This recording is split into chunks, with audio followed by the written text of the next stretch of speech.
Sponsored by Gurung Management Overseas Private Limited, Vasundhara, Kathmandu. ISO certified manpower company, Blue Sky International. Kosi International Services Private Limited, Visalnagar, Kathmandu. Prudential Overseas Private Limited, Tinkune, Subidanagar, Kathmandu. D Proton Manpower Suppliers Prali, Pinglastan, Vijay Chowk, Kathmandu. Millennium Manpower Consultancy Prali, Balaju, Kathmandu. SOS Manpower Service Private Limited, Thapasi, Kathmandu.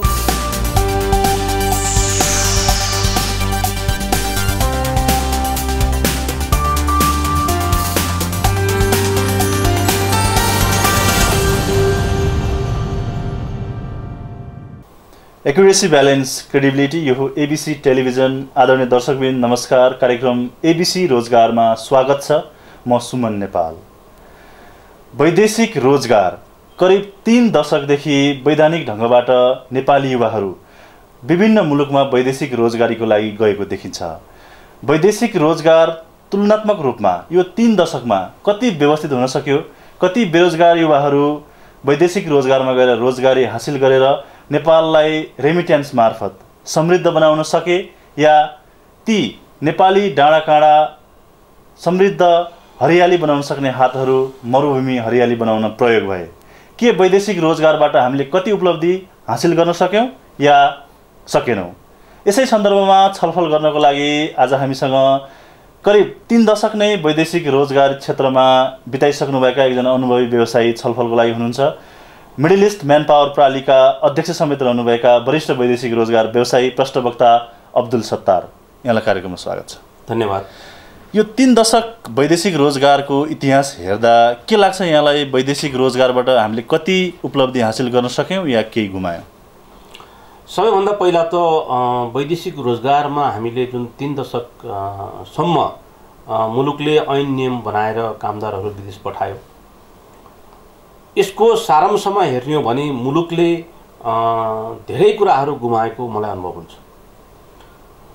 यसो भन्दै गर्दाखेरि अहिलेसम्म मुलुकको अर्थतन्त्र धान्ने पनि यही वैदेशिक रोजगारमा गएका कामदारहरूको रेमिटेन्सबाट हो। त्यसमा कसैले दुविधा राख्नुपर्ने अथवा त्यसलाई होइन भन्नुपर्ने अथवा त्यसलाई प्रमाणित गर्नुपर्ने अवस्था छैन। तर अहिले एउटा स्टेटले चाहिँ गर्व गर्ने ठाउँ चाहिँ वैदेशिक रोजगार व्यवसायलाई 30 वर्ष चाहिँ पार गरेको अवस्थामा नेपाल सरकारले आज स्टेट चाहिँ गर्व गर्ने ठाउँ चाहिँ छैन। वैदेशिक रोजगारलाई जसरी सरकारले प्रवर्धन गर्ने भनेर प्रवर्धन बोर्ड पनि खडा गरेको छ, बेरोजगार युवाहरू त्यत्तिकै वार्षिक रूपमा करिब 5 लाख श्रम बजारमा प्रवेश गर्दछन्। अब वैदेशिक रोजगारमा जानु बाध्यता नै छ। यस्तो अवस्थामा सरकारले कति चाहिँ अब दीर्घकालीन रूपमा योजना बनाएर त्यो वैदेशिक रोजगारलाई निरुत्साहित गर्न पहल गरेको यहाँले पाउनु भएको छ? अब मेरो अहिले 25-26 वर्ष यो व्यवसायमा मेरो संलग्नता निरन्तर रूपमा छ र यो बीचमा मैले नेपाल सरकारले विभिन्न चाहिँ समयमा चाहिँ विभिन्न खालका सरकारहरू भए, तर कुनै पनि सरकारले वैदेशिक रोजगार व्यवसायलाई एउटा टाइम फ्रेमभित्र राखेर यो व्यवसाय यति वर्षसम्म यसरी गर्ने र त्यसपछिको वैदेशिक रोजगारको व्यवसायको हैसियत यो हुने, स्ट्यान्डर्ड यो हुने, मापदण्ड यो हुनुपर्ने भन्ने कुनै पनि अहिलेसम्म चाहिँ तपाईले सरकारको नीति तथा कार्यक्रममा आएको अवस्था छैन।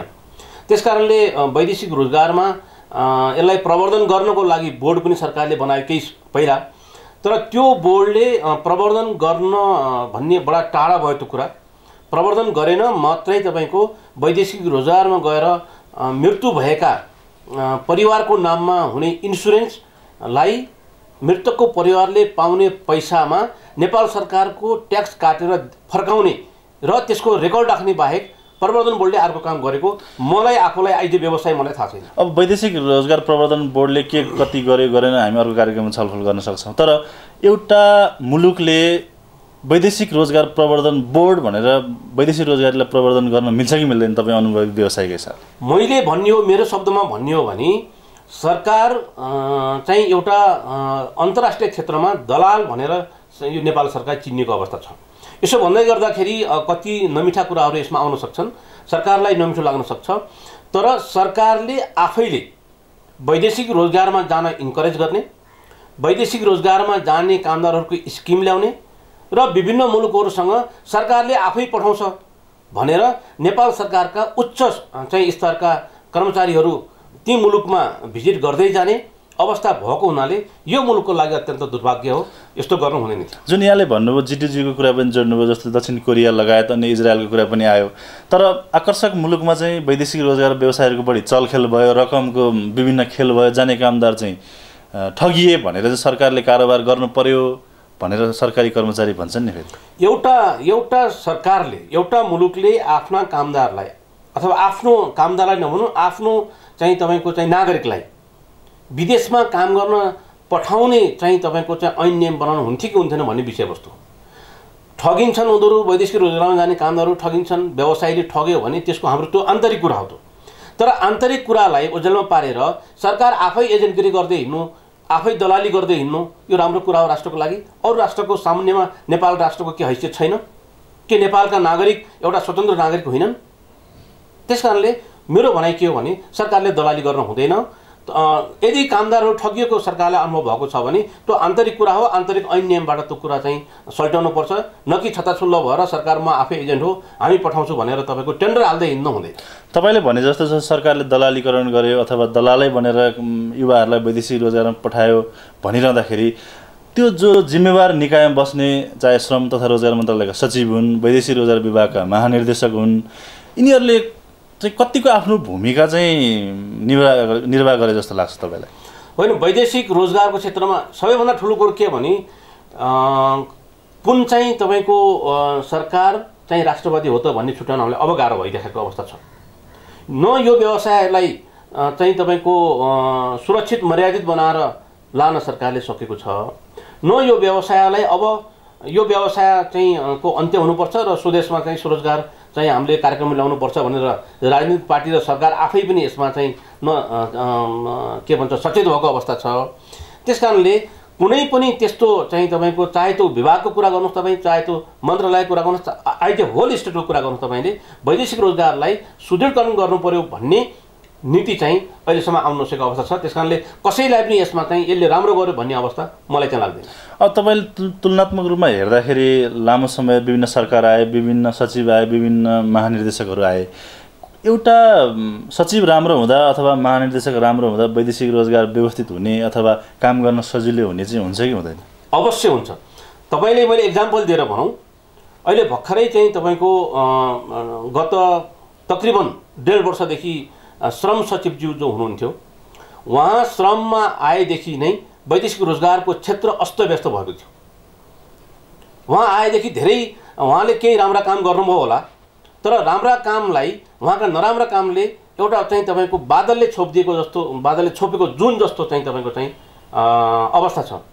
म तपाईँलाई एक्जाम्पल भनौँ, इजरायलको काम पठाउने जुन व्यवसायले काम गर्दै आएका थिए त्यो काम रोक्ने पहिलो सचिव उहाँ नै हो। त्यसै गरेर म तपाईँलाई अरू कुरा भनौँ, विभागमा कर्मचारीहरूमाथि चाहिँ तपाईँको चाहिँ अख्तियारले छानबिन गर्यो, मुद्दा चलायो 2 पटकसम्म, त्यो उहाँकै पालामा भयो। त्यसै गरेर तपाईँको वैदेशिक रोजगारमा चाहिँ तपाईँको जाने कामदारहरूको मेडिकलको विषयमा तपाईँको चाहिँ मलेसियाले जुन किसिमको एउटा बायोमेट्रिकको कुरा निकाल्यो, बायोमेट्रिक हुनुपर्छ भन्ने उहाँकै पहल हो। त यस्ता खालका वैदेशिक रोजगारमा जाने कामदारहरूको हकित विपरीत अथवा राष्ट्रलाई चाहिँ तपाईँको दलालीकरण गर्ने काममा उहाँको मद्दत पुग्यो भनेपछि एउटा सचिवको भिजनले गर्दाखेरि सारा राष्ट्रको बेइज्जती र वैदेशिक रोजगारमा जाने कमोबेस तपाईँको चाहिँ वर्षमा 4 लाख मान्छे बाहिर जान्छन्, त्यो 4 लाख मान्छेको भविष्यमाथि खेलवाड भएको छ। जस्तो तपाईँले मेडिकल कुरा पनि उठाउनु भयो, बायोमेट्रिक प्रणाली चाहिँ राम्रो स्वास्थ्य परीक्षण भएन, विदेशमा गएर स्वास्थ्य परीक्षण गर्दा फेल भए, त्यसले गर्दाखेरि अलिक भरपर्दो खालको चाहिँ मेडिकल गरौँ भन्दा त राम्रै होला नि। बायोमेट्रिक प्रणाली किन? त्यो के चिज हो त्यस्तो जसले भरपर्दो मेडिकल चाहिँ तपाईँको गराउँछ? त्यो नेपाल सरकारको मापदण्ड हुनुपर्छ कि बायोमेट्रिकको नाममा मेडिकल गराउने होइन, बायोमेट्रिकको नाममा चाहिँ तपाईँको बर्मलुट गर्ने होइन। नेपाल सरकारले मेडिकल वैदेशिक रोजगारमा जाने कामदारहरूको लागि पैसाको कुरा हेर्ने होइन, क्वालिटीको मेडिकल हुने कि नहुने भन्ने कुरा हो। अहिले कतिको गुणस्तरीय मेडिकल चाहिँ भइरहेको, स्वास्थ्य परीक्षण भइरहेको होइन? मार्केटमा तपाईँको पछिल्लो समयमा गर्ने चाहिँ जुन मेडिकलको गुणस्तर हो त्यसमा केही न केही तपाईँको केही पर्सेन्ट चाहिँ फरक परेको छ। तर हामी के भन्छौँ भने द्याट्स नट इनफ। अहिले पनि तपाईँको 1000मा चाहिँ तपाईँको कमसेकम तपाईँको चाहिँ 50 देखि 100 जना मान्छे फर्किन्छ। त्यो भनेको 10% हुन आउँछ। 1000 मा 10% मान्छे फर्किनु भनेको त्यो राम्रो कुरा होइन। त्यसकारणले नेपाल सरकारले बायोमेट्रिक सायोमेट्रिकको कुरा होइन कि नेपाल सरकारले क्वालिटी युक्त मेडिकल गर्नु पर्यो र त्यसको चार्ज चाहिँ मेडिकल संस्थाहरूले लिउन्। तर मान्छे फर्क्यो भने तपाईलाई यो दण्ड हुन्छ भन्ने व्यवस्था गर्दाखेरि कुनै सिस्टम पनि चाहिँदैन कि हाम्रै सिस्टमले काम गर्छ। अब अहिले जस्तो मेडिकल संस्थाको कुरा गर्दा धरोटी राख्नु पर्यो, केही प्रतिशत अथवा केही रकम राखौँ भन्दा नि व्यवसायहरू विरोध गर्ने, गुणस्तरीय स्वास्थ्य परीक्षण पनि नगर्ने, यसलाई अब कसरी तपाईँको गुणस्तरीय स्वास्थ्य परीक्षण सरकारले कसरी व्यवस्थित गर्न सकिन्छ, कसरी फिर्ता नआउने बनाउन सकिन्छ? व्यवस्था के हो भने तपाईले अहिले जुन करेन्ट सिचुएसन छ, करेन्ट मार्केट छ, यो मार्केटको दानामा वैदेशिक रोजगारमा जाने कामदारहरूलाई गर्ने स्वास्थ्य परीक्षण गर्ने संस्थाहरूलाई तपाईले रिजनेबल पैसा चाहिँ दिनुहोस्, किनभने तपाईँको व्यवसाय हो, तपाईँको व्यापार पनि हो। तर यो व्यापार कस्तो हो भने सेवामूलक व्यापार हो। त्यसकारणले सेवामूलक व्यापार गर्ने संस्थाले के भन्छ मुनाफा लिन्छ, उसले यो मुनाफा तपाईँले लिनुहोस् तर क्वालिटीको मेडिकल गर्नुहोस् भनेर सरकारले छोड्नुपर्ने हुन्छ। र सरकारले के तोक्नुपर्छ भने तपाईँ यो चाहिँ यसका केमिकलहरू, यो तपाईँको किट्सहरू, यो कम्पनीका चाहिँ तपाईँको रिएजेन्टहरू तपाईँले प्रयोग गर्नुपर्छ। त्यसको निरीक्षण चाहिँ जिल्ला चाहिँ स्वास्थ्यले गर्ने अथवा हाम्रो चाहिँ अरू सरकारी अरू निकायले गर्ने, 2 महिनामा गर्ने, 3 महिनामा गर्ने, 1 महिनामा गर्ने, वर्षमा गर्ने, 6 महिनामा गर्ने, सरकारले एउटा चाहिँ नीति बनाउनु पर्ने हुन्छ। तर सरकारले विदेशी नीतिलाई यहाँ इम्प्लिमेन्ट गर्नु हुँदैन। मेरो मान्यता त्यो हो। यहाँको पैसा विदेश जान हुँदैन, मेरो मान्यता त्यो हो। नेपालीको पैसा विदेश जानु भयो भने मेरो मान्यता त्यो हो। एउटा चाहिँ तपाईँको चाहिँ एउटा मेडिकलमा अनफिट भयो भने त्यसको पछाडि लामो चाहिँ उसको चाहिँ भविष्य हुन्छ, धेरैजनाको भविष्य हुन्छ। साह्रै नै सकारात्मक कुरा गर्नुभयो। एउटा नेपाली युवा जो दूरदराजबाट चाहिँ केही विकल्प नभएपछि वैदेशिक रोजगारमा जान्छ, ऊ लाखौँ खर्च गरेर जानुपर्ने स्थिति छ। त्यस्तो अवस्थामा हामी नेपालीहरूको पैसा विदेशमा जाने स्थिति छ, त्यसलाई निरुत्साहित गर्न अथवा त्यो जाने वातावरण बन्द गर्न चाहिँ के गर्नु पर्ला? यसमा सबैभन्दा पहिला सरकार सचेत हुनुपर्छ। सरकारले व्यवसायलाई एउटा कर्नरमा पार्नु हुँदैन। कर्नरमा पार्यो भने विस्फोट हुन्छ। कि कसैको स्वार्थमा चाहिँ यस्तो वातावरण बनिरहेछ? होइन, स्वार्थ कसको कहाँ होला, आफ्नो ठाउँमा होला। त्यो अर्को स्वार्थको विषयमा हामी अहिले तपाईँको यस्तो लोकप्रिय मिडिया मार्फत हामी चर्चा गर्नुभन्दा सरकारले एउटा नीति बनाउनु पर्यो। तर व्यवसायीहरूलाई अथवा व्यापारीहरूलाई कर्नरमा लगेर यिनीहरू ठिक गर्छु भन्ने जुन सरकारको एउटा सोच छ, त्यो सोचबाट सरकार माथि उठ्नु पर्यो। त्यति उठ्ने बित्तिकै तपाईँको चाहिँ यो मेडिकलको समस्या पनि समाधान हुन्छ। म तपाईँलाई इक्जाम्पल दिउँ, वैदेशिक रोजगारमा जाने कामदारको मेडिकल गर्ने संस्थाहरूले बिरामी जाँच्ने होइनन् कि, उनीहरू बिरामी हुन्छन् कि हुँदैनन्, उनीहरू अनसिन रूपमा बिरामी छन् कि छैनन्, उनीहरू गएर काम गर्दाखेरि त्यो यो खालका बिमारीहरू आउन सक्ने सम्भावना छ कि छैन, त्यस्तो टेस्ट गर्ने कुरामा कन्जुसाइ गर्नुहुन्छ सरकारले। सरकारले चाहिँ तपाईँको चाहिँ रिएजेन्टहरू तपाईँको चाहिँ डी ग्रेडको रिएजेन्टहरू प्रयोग गर्ने वातावरण सृजना गरिदिनुहुन्छ।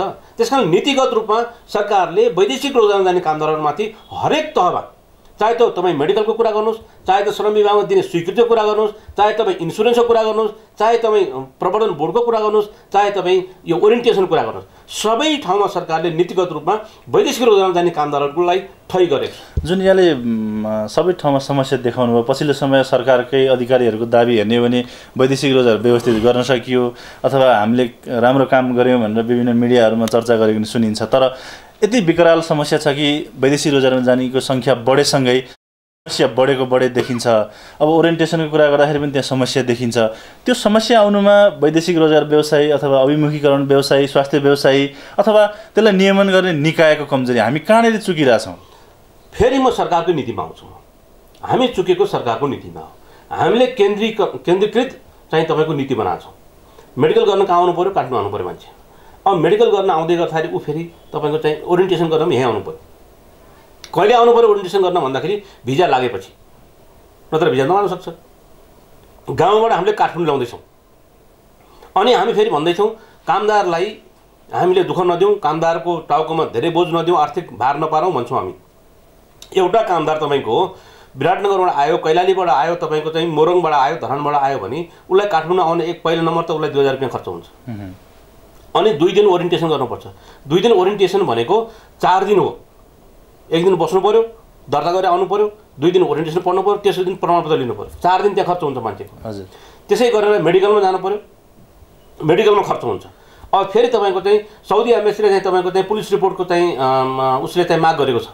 पुलिस रिपोर्टलाई तपाईँको चाहिँ 4 दिन खर्च गर्नु पर्यो भने एउटा कामदारलाई तपाईँ कति चाहिँ आर्थिक भार दिने हो भनेपछि यो ठाउँ सिस्टम किन सरकारले गर्न सकेन? केन्द्रीकृत संरचना नै एक्ज्याक्टली सरकारले केन्द्रीकृत चाहिँ संरचनालाई जबसम्म भङ्ग गर्दैन, ओरिएन्टेसनलाई तिमी पासपोर्ट जान्ने हो त्यही गर, मेडिकल तिमी जुन क्षेत्रमा छ त्यही गर भन्नु पर्यो नि त सरकारले। यहाँले भनेअनुसार हो भने त सरकारी अधिकारीहरूले दाबी गरेको जुन हामीले वैदेशिक रोजगार व्यवस्थित गर्यौँ भने सरासर गलत, दाबी गलत भयो, सरासर गलत। इन्सुरेन्स गर्न तिमी काठमाडौँ नै आऊ, किन त्यहाँ नगराउने? त्यो व्यवस्था गर्नु पर्यो सरकारले। सरकारले वैदेशिक रोजगार जाने कामदारहरू जसले रेमिटेन्स पठाएर सरकारले ठुलो नाक गरेर यहाँ तपाईँको जिडिपीमा त हामी चाहिँ 26% चाहिँ ओगटेको छ भनेर भन्छौँ हामी, अनि त्यस्ता मान्छेलाई सुविधा नदिने त्यो सरकार नीति बनाउनु पर्यो नि। सबैलाई विश्वास नगर्ने हो भने, कुनै पनि क्षेत्रलाई विश्वास नगर्ने हो सरकारले गर्ने हो भने, जसरी सरकारले चाहिँ वैदेशिक रोजगार मान्छे पठाउन थाल्यो, सुरु गर्यो, अब एउटा दलाली काम गर्यो, सबै सरकारले गर्दा हुन्छ नि। मेडिकल सरकारले गर्दा हुन्छ, ओरिएन्टेसन सरकारले गर्दा हुन्छ। सरकारको त्यत्रा चाहिँ तपाईँको चाहिँ इन्स्टिट्युटहरू तपाईँको खाली परिरहेका छन्, ट्रेनिङ इन्स्टिट्युट छन् सरकारका। ती इन्स्टिट्युटलाई एक्टिभ गराएर तपाईँको हरेक जिल्ला, कुन चाहिँ जिल्लामा छैन तपाईँको चाहिँ श्रम कार्यालयहरू, कुन चाहिँ जिल्लामा चाहिँ तपाईँको चाहिँ ट्रेनिङ इन्स्टिट्युट छैन सरकारको, खोल्नु पर्यो। के कमी छ सरकारमा? अब हामीले सरकार अथवा अन्य कुरा गरिरहँदा अब वैदेशिक रोजगार व्यवसायको कुरा गरौँ। वैदेशिक रोजगार व्यवसायहरू 700 को हाराहारीमा छन् जो सक्रिय रूपमा काम गरेका छन्, कति नचलेका होलान्। तर पनि व्यवसायीहरूले चाहिँ कतिको आफ्नो व्यवसायिक मर्यादा धर्म अनुसार काम गरेको लाग्छ छातीमा हात राखेर। म तपाईँलाई इमान्दारी कुरा के गर्छु भने, एउटा उखान छ, लाटोको देशमा गयो भने बोल्नु नपर्ने, के भन्छ कुँजाको देशमा गयो भने एउटा खुट्टा उचाइ हिँड्ने भने मात्रै त्यो भलादी मान्छ। यो देशको नीति जस्तो छ व्यवसाय त्यस्तो हुनु जरुरी छ। व्यवसायलाई मैले फेरि तपाईँलाई एउटा कुरो रिमाइन्ड गराउँ, तपाईँको मिडियाबाट मैले योभन्दा पहिला पनि बोलेको छु, जबसम्म व्यवसायलाई विश्वास गर्दैन, मैले भर्खर अघि पनि भने विश्वास त गर्नु पर्यो कसैलाई, विश्वास गर्दैन तबसम्म यो पेसामा सुधार पनि हुँदैन, सुरक्षित पनि हुँदैन, मर्यादित पनि हुँदैन। मैले छातीमा हात राखेर तपाईँकै शब्दमा मैले भन्ने हो भने व्यवसायीहरूले आफ्नो बुताले भ्याएसम्म इमान्दारी गर्नु खोज्छन्, तर नीति नै नेपालको गलत भएको हुनाले त्यहाँनिर गएर व्यवसायीहरूलाई बाध्य भएर त्यो गलत नीतिको चाहिँ बाटोमा हिँड्नुपर्ने हुन्छ। यदा कदा सबै व्यवसाय कुरा होइन, तर त्यसमा व्यवसायले इमान्दारी हामी बोल्छौँ, इमान्दारी हामीले गर्छौँ भन्दा पनि मैले फेरि दोहोऱ्याएँ सरकारले नीतिगत ठगी गरेको छ भनेर। त्यो नीतिगत ठगीका मारमा व्यवसायहरू पनि परेका छन्। तपाईँले व्यवसायिक कुरा त गर्नुभयो, तर हालसालै मात्र पनि हाम्रो भिसा लागेका पासपोर्टहरू चाहिँ बेचिएको कुराहरू लाखौँ बिक्छन् भन्ने कुराहरू आइरहेछ। अब सबै व्यवसायीलाई आरोप लगाउनु भन्दा पनि त्यस्ता गलत खाले प्रवृत्ति भएका व्यवसायी पनि त छन् नि, तिनीहरूलाई कसरी विश्वास गर्न सक्छ? तपाईँले देख्नु भएको छ नि त्यस्ता व्यवसाय कारबाहीको फन्दामा आएन? कारबाही त गर्नु पऱ्यो नि त। तर कारबाही गर्दाखेरि डिस्क्रिमिनेसन गर्नु भएन। कारबाही गर्दाखेरि यो कुन पार्टीको मान्छे, कारबाही गर्दाखेरि यो कुन चाहिँ तपाईँको उपल्लो स्तरको मान्छेको मान्छे, त्यो हेर्नु भएन। कारबाही गर्ने भनेको त उसको चाहिँ तपाईँको चाहिँ क्राइम अनुसार चाहिँ हदैसम्मको कारबाही गर्नुपर्छ। त्यसमा मेरो कुनै दुमती छैन, कुनै पनि व्यवसायको यसमा दुमती छैन। जसले गलत गर्छ त्यसलाई अहिले चाहिँ तपाईँको चाहिँ मुलुकको ऐन कानुन अनुसार कारबाही गर्न सकिन्छ। अर्को कुरो म तपाईँलाई भनिदिउँ, वैदेशिक रोजगार व्यवसायीलाई वैदेशिक रोजगार ऐन मात्रै आकर्षित हुन्छ होइन, वैदेशिक रोजगार गरेर भएका जति पनि त्यसका चाहिँ क्राइमहरू छन् ती क्राइमलाई तपाईँले मुलुकको ऐन नियम कुनै पनि ऐन नियम लगाएर चाहिँ तपाईँको चाहिँ कारबाही गर्न सकिन्छ। त्यस कारणले त्यस्ता खालका व्यवसायी त कारबाहीको दायरामा आइरहेका छन्। सरकारले कारबाहीले तीव्रता दिनु पर्यो। गलत प्रवृत्ति अथवा गलत काम गर्नेलाई वैदेशिक रोजगार ऐनमा भएको नियम भन्दा पनि सार्वजनिक ऐन तपाईँको अरू क्रिमिनल ऐन लगाएर पनि तिनीहरूलाई कारबाही गर्न सकिन्छ। त्यसमा व्यवसायीहरूको विरोध रहँदैन, एकदमै व्यवसायको बिल्कुल विरोध रहँदैन, समर्थन रहन्छ। हामी जसले यो सुरु गर्छ उसको हामी जय जयकार भन्छौँ हामी। अब वैदेशिक रोजगार व्यवसायीहरूको हकितको कुरा गर्दाखेरि तपाईँहरूको छात्र सङ्गठन वैदेशिक रोजगार व्यवसायी सङ्घ पनि छ। त्यो सङ्घले चाहिँ त्यो सङ्घका कारबाहीको कुरा फेरि अर्को कार्यक्रममा गरौँला, तर व्यवसायीको हकितको लागि अथवा जाने कामदारको हकितको लागि चाहिँ त्यो सङ्घले पनि भूमिका खेल्न सक्छ कि सक्दैन? होइन, सङ्घको भूमिका नभएको भए त सङ्घै हुन्थेन। सङ्घको अहम भूमिका रहन्छ यसमा। तर समस्या के छ भने सङ्घले पनि कसैसँग माग्ने हो, आफ्नो निर्णयले आफ्नो नीतिले यो व्यवसाय चल्न सक्दैन। माग्ने भनेको सरकारसँग हो, सरकारको नीति यस्तो छ। त्यस कारणले सङ्घले जति पहल गर्दा पनि एउटा सङ्घ व्यवसायीहरू अथवा उसको मेम्बरहरूलाई सान्त्वना दिनका लागि सङ्घले केही बोल्ला आफ्नो ठाउँमा छ, तर नीति निर्माण गर्ने क्षेत्रमा जबसम्म सङ्घको चाहिँ पकड रहँदैन अथवा यो व्यवसायको पकड रहँदैन तबसँग सङ्घ एक्लैले के गर्ने अवस्था मलाई चाहिँ लाग्दैन। अब वैदेशिक रोजगार व्यवसाय सङ्घ मात्र नभएर अहिले वैदेशिक रोजगार व्यवसाय समिति रहनुभएका श्रम तथा रोजगार राज्य मन्त्री टेकबहादुर गुरुङ मन्त्री पनि हुनुहुन्छ। यस्तो अवस्थामा त तपाईँहरूलाई काम गर्न अलिक सहज हुनुपर्ने अथवा सहज गराउनको लागि पहल सङ्घले कति गरिरहेछ? अब सङ्घले आफ्नो ठाउँबाट राज्य मन्त्रीज्यूलाई सल्लाह सुझाव दिइरहेको होला। हामीले तपाईँहरूकै मिडियाबाट हामीले सुनेका छौँ मन्त्री कहाँ डेलिगेसन गयो, यो चाहिँ सङ्घ गयो, अर्को महासङ्घ गयो, के गयो भन्ने हामीले सुनिरहेका छौँ। त्यस कारणले मलाई लाग्छ हामीलाई सजिलो अप्ठ्यारो होइन, हामीले त्यो खोजेका होइनौँ, हामीले नीतिगत सहिलो खोज्यौँ। हामीले व्यवसाय नै मन्त्री भएको कारणले अब हामीलाई सहिलो भयो होइन। हामीले के खोजेका हौँ भने व्यवसाय मन्त्री होस् नहोस् अथवा कुनै पार्टीको मन्त्री होस् नहोस् त्यो होइन, यो विशुद्ध एउटा चाहिँ यसलाई उद्योगको रूपमा लान हाम्रो प्रयास थियो तर हुन सकेन। तर यो पनि एउटा उद्योग जस्तै हो, यो पनि यो कन्टिन्यू चाहिँ तपाईँको गइराख्ने भइराख्ने एउटा साइक्लिङ भइराख्ने चाहिँ व्यवसाय हो। त्यस कारणले गर्दाखेरि यसलाई मर्यादित बनाउनको लागि, यसलाई भरपर्दो बनाउनको लागि, यसलाई चाहिँ तपाईँको यसमा हुने क्राइमहरूको न्यूनीकरण गर्नको लागि त्यो नीतिकै कुरा हो। त्यस कारणले मन्त्री हाम्रो हुँदैमा हामीले गर्व गर्नुपर्ने। अब नीतिको कुरा गर्दा पनि अब 2064को वैदेशिक रोजगार नियमावली परिमार्जनको कुरा आइरहेछ, त्यो चाँडै होला। त्यसमा सबै जति पनि समस्या छन् व्यवसायीका, जाने कामदारका, सरकारका अथवा एनजिओ विभिन्न पक्षका सरोकारवालाहरूको भूमिकाको सन्दर्भमा त्यो परिमार्जन भएर जाओस्, हाम्रो पनि शुभेच्छा। अब वैदेशिक रोजगार व्यवसायी तपाईँ भइरहँदाखेरि कहिलेसम्म वैदेशिक रोजगारमा युवाहरूलाई पठाउने, ती युवाहरूलाई नेपालमै स्वरोजगार बनाउन सकिन्छ कि सकिँदैन? तपाईँले बडा भास्ट चाहिँ प्रश्न गर्नुभयो मलाई। यो प्रश्नसँग म अत्यन्त चाहिँ भावुक पनि छु।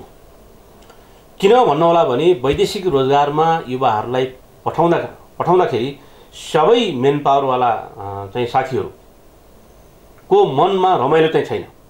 भले उहाँहरूले हामीले मैले यसबाट 2 पैसा हामीले लिइरहेका छौँ, कमाइरहेका छौँ, यसैको दाना हामीले खाएका छौँ। तर यो खाँदै गर्दाखेरि व्यवसायको मन रमाइलो चाहिँ छैन।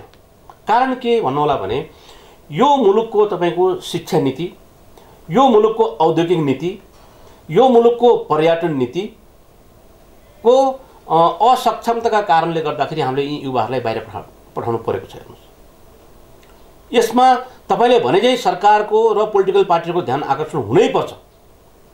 म यो तपाईँले एक्जाम्पल दिउँ, हामी वर्षमा 4 लाख युवाहरूलाई हामी बाहिर पठाउने हाम्रो अहिलेसम्मको रेकर्डले कम बेस 4 लाख हामी युवाहरू बाहिर पठाउँछौँ र हरेक साल हामी 2.5 लाखदेखि 3 लाखको हाराहारीमा अर्धशिक्षित एकदमै युवा जमातलाई हामीले बेरोजगार बनाएर सर्टिफिकेट दिएर सरकारले निकाल्छ। कारण के भन्नुहोला भने एसएलसीमा जुन एसएलसी दाँत दिन्छ मान्छेले 15-16 वर्षको उमेरको हुन्छ, ऊ तपाईँको अर्धशिक्षित बेरोजगार भएर निस्किन्छ। अब उसको माइन्डले के खोजेको छ भने सरकारले मतलब छैन।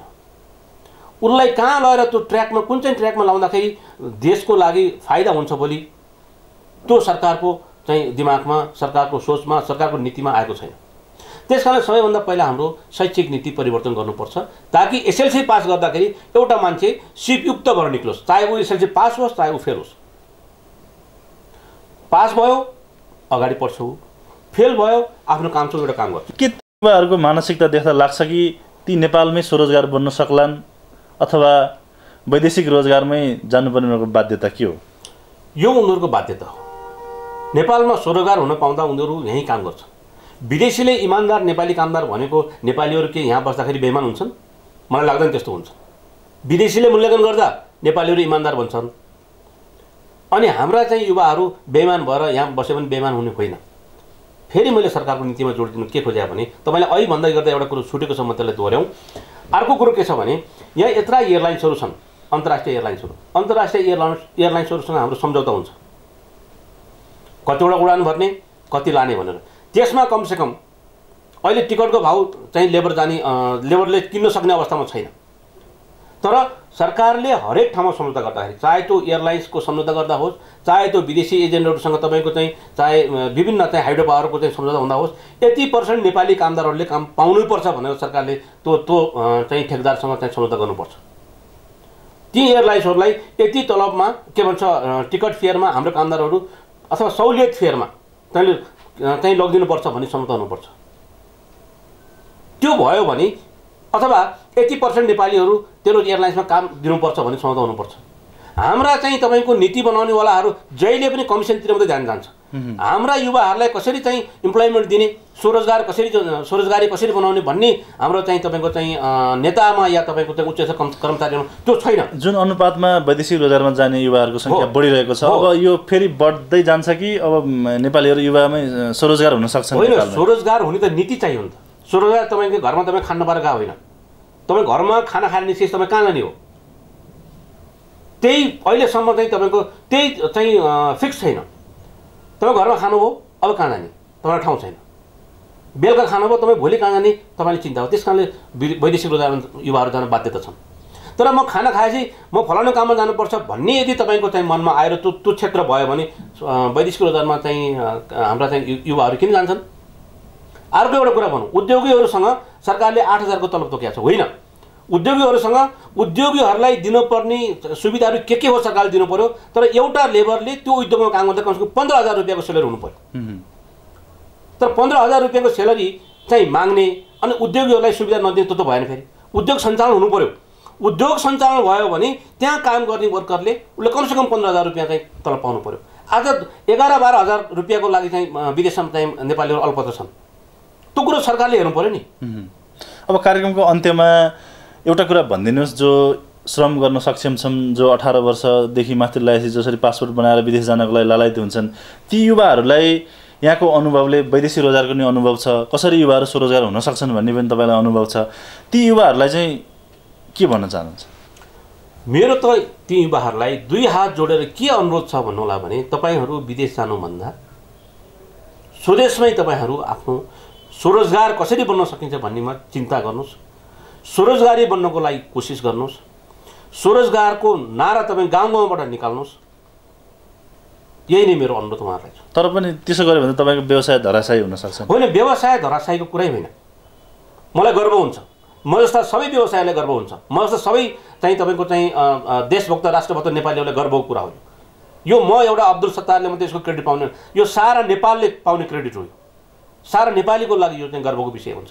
पक्कै पनि सकारात्मक कुरा। हामी व्यक्तिभन्दा राष्ट्र सोचौँ, हामी व्यक्ति धनी भन्दा पनि नेपाल समृद्ध बनाउन तपाईँ हामी सबै मिलेर युवा हातहरू त्यसतर्फ लम्किन सकुन्, हाम्रो पनि शुभेच्छा। महत्त्वपूर्ण समय र विचार दिनुभयो, यहाँलाई धेरै धेरै धन्यवाद। मलाई मेरो अनुभव तपाईँको मिडिया मार्फत सबै तपाईँको मिडिया हेर्ने दर्शकहरू कहाँ पुर्याउने मलाई एउटा अवसर दिनुभयो, यसको लागि तपाईँलाई पनि धेरै धेरै धन्यवाद। धन्यवाद। दर्शकवृन्द, आज हामीले एकजना सकारात्मक सोच राख्ने वरिष्ठ वैदेशिक रोजगार व्यवसायी मिडल इस्ट म्यान पावर प्रणालीका अध्यक्ष अब्दुल सत्तारसँग छलफल गऱ्यौँ। यहाँले पनि कार्यक्रम हेरिदिनु भयो, धेरै धेरै धन्यवाद। कार्यक्रमबाट म सुमन नेपाल लगायत एबिसी रोजगार टिमको सम्पूर्ण युनिटलाई बिदा दिनुहोस्। नमस्कार।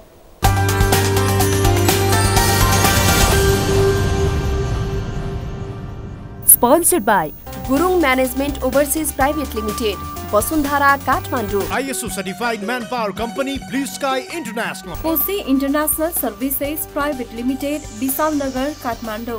Prudential Overseas Private Limited, Tinkune, Subidanagar, Kathmandu. D Proton Manpower Suppliers, Prali, Pinglastan, Vijay Chowk, Kathmandu. Millennium Manpower Consultancy, Prali, Balaju, Kathmandu. SOS Manpower Service Private Limited, Thapasi, Kathmandu.